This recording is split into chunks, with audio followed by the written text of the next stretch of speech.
मुज़म्मिल, आपने कैसे देखा? हम देख रहे हैं 9 मई से लेकर अब तक जो सिचुएशन रही मुल्क में और स्टिल है वो कोई अच्छी नहीं है, ना कोई अच्छे साइंस हैं, क्योंकि इमरान खान की गिरफ्तारी से लेकर आज इस्लामाबाद हाई कोर्ट में उनकी पेशी, फिर मुख्तलिफ केसेस में ज़मानत वो अभी भी हो रही है, लेकिन जो इसमें नुकसान हुआ मुल्क की मईशत का, एक अनसर्टनिटी है पूरी दुनिया में जिस तरह देख रही है, एक आम आदमी का जितना नुकसान हुआ है जो रोज़ खाता है रोज़ कमाता है, इस सिचुएशन से निकलने के लिए आपको लगता है कि हुकूमत की कहीं संजीदगी है? क्योंकि एहतशाम में जिस तरह बता रहे हैं कि राना सना बार बार ट्वीट करते हैं और कहते हैं कि हम जल्द गिरफ्तार कर लेंगे इमरान खान को, हालांकि अभी देखा जाए तो जमानतें हो रही हैं, गिरफ्तारी का कोई नजर नहीं आता कि कहीं गिरफ्तारी हो सकती है।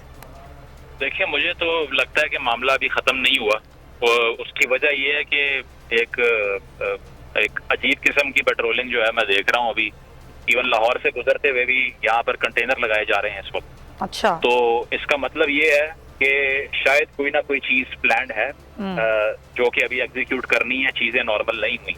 अगर तो चीजें नॉर्मल होती तो कल का जो चीफ जस्टिस साहब के जो रिमार्क्स थे उसके बाद इंटरनेट भी बहाल हो जाता, उसके बाद सड़कें भी खुल जाती, नफरी भी हट जाती। लेकिन अभी मैं देख रहा हूँ पुलिस वैन जो है वो पेट्रोलिंग कर रही है, मजीद नफरी कुछ जगहों पे आ रही है, कंटेनर लग रहे हैं, इंटरनेट बहाल नहीं हो रहा। तो काबीना के इजलास में इमरजेंसी के नफाज पे गौर किया जा रहा है, जराए से ये खबर आ रही है, कहीं ऐसा तो नहीं लग रहा आपको एहतशाम वो मुजम्मिल के वो इस तरह की कोई प्लानिंग कर रहे हैं? देखिए, मुमकिन है। उसकी वजह यह है कि ये जिस तरह की ये मूवमेंट्स हैं ये बताती यही है कि अभी चीजें नॉर्मल नहीं हुई और कोर्ट के जो ऑर्डर हैं वो they are not enough to control things right now. उसकी अगर वजह यह है कि अगर वो करना होता तो फिर इस वक्त हमें सड़कों के ऊपर या फिर ओवरऑल जो सिचुएशन है मुल्क में वो अभी जो है वो दोबारा से जो रेगुलर होती है वो होती दिखाई देती, लेकिन नहीं दे रही। तो अभी अब तक चूंकि इंटरनेट को बंद किया हुआ है इसीलिए कि इंफॉर्मेशन उस तरह से ना पहुंचे और उस तरह से लोग इकट्ठे ना हो, तो इसका मतलब है कोई ना कोई प्लान तो है शायद किसी और मुकदमे में गिरफ्तारी का या फिर जिस तरह से आप कह रही हैं इमरजेंसी के नफाज का। क्योंकि ये नहीं हो सकता कि इस सारे डैमेज के बाद रियासत बिलखसूस गवर्नमेंट या स्टेट की आप बात कर लें, इंस्टीट्यूशन की बात कर लें, PDM की बात कर लें, ये अचानक से इन तमाम वाकयात को भूल के आगे बढ़ जाएं, इमरान खान को एक्सेप्ट कर लें। It is very highly unlikely.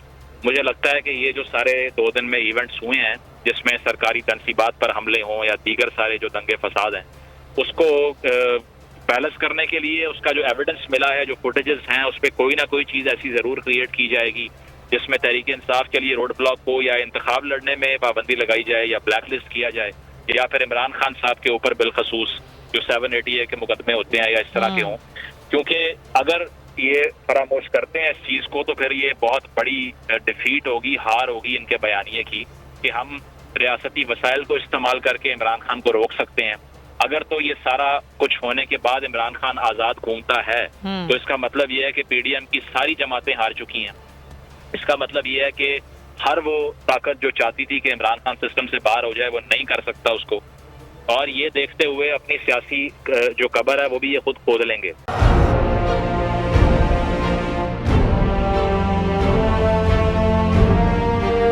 अदालती अहकामात के बावजूद कराची में शुएब शेख के घर को गैर कानूनी तौर पर मिसमार कर दिया गया है।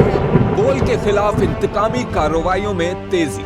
कराची में को चेयरमैन शुएब शेख का घर गिरा दिया गया।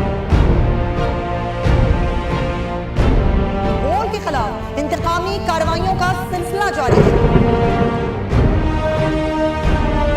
सिंध हुकूमत की अदालती अहकामात की खिलाफ वर्जी। सिंध हाई कोर्ट का स्टे ऑर्डर नजरअंदाज। सेक्रेटरी बल्दियात Najam Shah, director land Sawal Islam, director anti encroachment Imran Ahmed को नोटिस जारी। Administrator KMC director Saifur Rehman, DIG south Irfan Baloch, SSP Keamari Fida Hussain को भी फरीक बनाया गया। इससे पहले जो जुल्म के पहाड़ तोड़े गए, शुएब अहमद शेख की जबानी सुनी। 60 दिन का वक्त होता है, 102 दिन के बाद मैं जीत गया, केस बरी हो गया, 102 दिन के बाद अपील फाइल की, एक्सेप्ट कर ली। नहीं करते ना एक्सेप्ट, खत्म हो जाता ना जुल्म यार।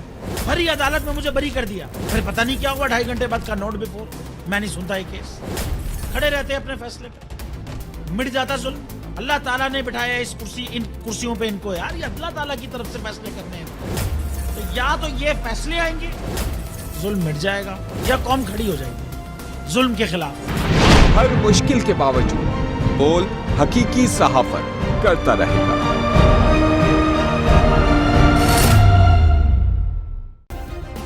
सब्सक्राइब करें और बेल दबाएं ताकि कोई खबर रह न जाए।